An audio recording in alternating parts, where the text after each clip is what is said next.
ప్రజల్లో ఒక విషయం ఉంది. అదే అడుగుతాను మిమ్మల్ని. ఉద్యమ నేతగా చెప్పండి. పేదలకి ఒక న్యాయం, బిగ్ షాట్స్‌కి ఒక న్యాయమా?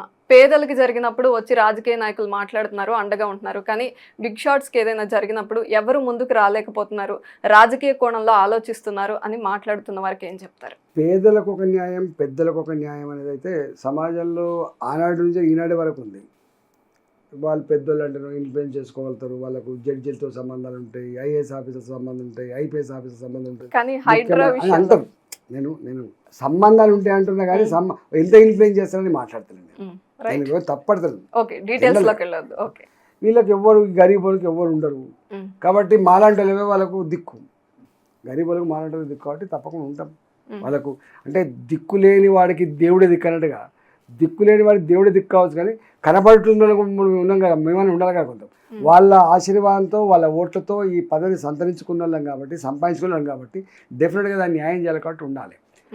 రెండవది, పెద్దవాళ్ళకు కూడా కక్షపూరితంగా వాళ్ళ మీద చర్యలు తీసుకుంటే తప్పండి. నేను నిజంగా పెద్దవాళ్ళు కూడా తప్పు చేస్తే చట్టబద్ధంగా వివరించు. నాగార్జున గారు కట్టిండు అంటున్నాడు.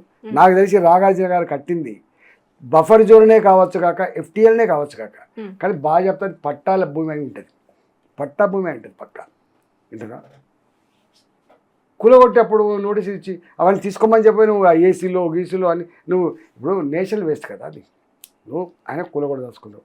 ఇప్పుడు ఆదరాబాద్ ఆయన కొన్ని నెల రోజులు టైం ఇస్తే నీకు ఏం భయం అంటే కోర్టుకు పోతే ఇది కూలగొట్టకుండా ఆర్డర్ వస్తుందని చెప్పి భయం కదా నీకు కదా. అంటే కోర్టు మరి నిజంగానే ఎందుకు ఇస్తుంది కోర్టు? ఆడ పట్టా భూమి ఉంటుంది, మీ గవర్నమెంట్ ఆడ పర్మిషన్ ఇచ్చి ఉంటుంది, ఒక అసెట్ రూపంలో నిలిచి ఉన్నది, ఇప్పటికిప్పుడు వచ్చిన నష్టం లేదు కాబట్టి టెంపరీ ఒక స్టే ఇస్తుంది కావచ్చు. అంతే కదా నువ్వు భయపడే.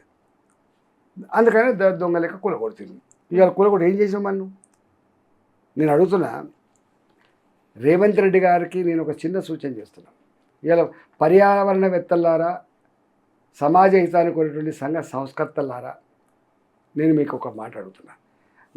మొత్తం హైదరాబాద్లో ఉన్న చెరువులన్నీ కూడా విదేశీ పక్షులు రావాలన్నా, మత్స్యకారులు చేపలు పెంచుకోవాలన్నా, ఆ చెరువులు కన్నతల్లిలాగా ప్రజలకు ఉపయోగపడాలన్నా, ఆ చెరువు నా బోరెండిపోకుండా బాయండిపోకుండా భూగర్భ జలాలు అడగంటకుండా కాపాడాలన్నా, ఇవాళ మొత్తం చెరువులకి ఈ డ్రైనేజీ వాటర్ కంపు లేకుండా మీరు దానికి డ్రైనేజ్ డైవర్ట్ చేయండి. ఇలా కేసీఆర్ గారు కూడా చెప్పిండు. కేసీఆర్ గారు ఎట్లా చెప్పిండు? గవర్నర్ గారి ఇంటి ముందే రోడ్ల మీద నీళ్లు, కార్లు ఏరోప్లేన్ లాగా, దాని ఏంది పడవల్లాగా మారిపోయినాయని చెప్పిండు. నా హుస్సేన్ సాగర్ కొబ్బరి నీళ్ళలాగా ఉంటుంది, ఈత కొట్టే కొళ్ళలాగా ఉంటుందని చెప్పిండు. విదేశీ పక్షులతో ఇట్లుంటుంది అట్లని చెప్పిండు. ఇప్పటికీ ఆ కంప పోయిందా అండి నేను అడుగుతున్నా. మీరు పోయి చూడండి. మాటలు చెప్పడం వేరు, ఒక్క చెరువే చేయలేకపోయిండు, ఒక్క చెరువే. అందుకని నేను ఏమంటున్నా, మీరు ముందు రేవంత్ రెడ్డిని డిమాండ్ చేయాల్సింది ఏంటంటే, మేధావులు కానీ పర్యావరణవేత్తలు కానీ ఫస్ట్ ఈ మురికి కూపాలుగా మారిపోయినటువంటి చెరువులు మిగిలిపోయినా, కొన్ని చెరువులు కనుమరుగైపోయినాయి. ఇప్పుడు బతుకమ్మకుంట కనుమరుగైపోయింది, యూసుఫ్ కూడా చెరువు పోయి ఓ పార్క్ వచ్చింది. ఇట్లా వందల, నా కరీంనగర్లో 2 చెరువులు పోయి కలెక్టరేట్ వచ్చింది.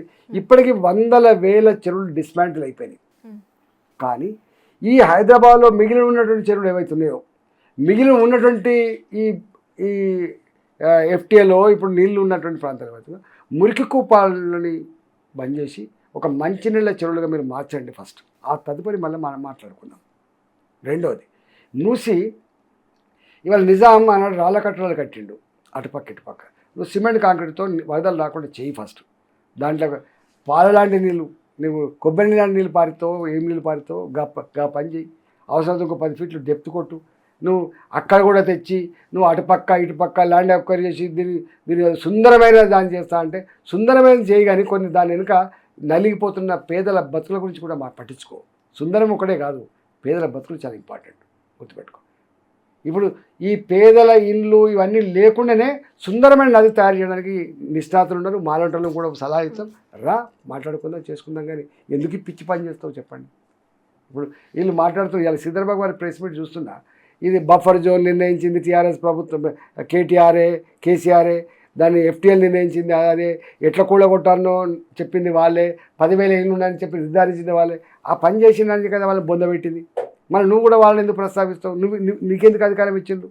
వాళ్ళ పాలసీ మంచిగానే వాళ్ళ పద్ధతులు మంచిగా నీకు అధికారం ఇస్తే నువ్వు ఈ మాట ప్రస్తావించడానికి వచ్చావా మాకు నువ్వు సొంతంగా ఇప్పుడు వీళ్ళు చేసేందుకు కానీ మాకు ఇది అవసరం లేదు, మాకు బురద నీళ్ళు కంపెనీలు లేకున్నటువంటి మూసి ఉంటే సరిపోతుంది, వరదలు రాకుండా వరదలు వచ్చిన ముంపు గురి కాకుండా ఉంటే సరిపోతుంది, అవసరం వచ్చినా కూడా మాకు ఇక్కడ అందుబాటులో అవకాశం ఉన్నా కూడా మంచి రిసార్ట్స్ కూడా పెట్టుకోవడానికి జాగ్రత్త తీసుకుంటాం, కానీ పేదలు కానీ మధ్యతరగతి కానీ వాళ్ళ సొంత భవనాలు కూర్చేటువంటి ప్రయత్నం చేయమని చెప్పి ఒక మాట చెప్పొచ్చు కదా. చెప్పరు వీళ్ళు, డిబేట్ పెట్టరండి వీళ్ళు అంతా.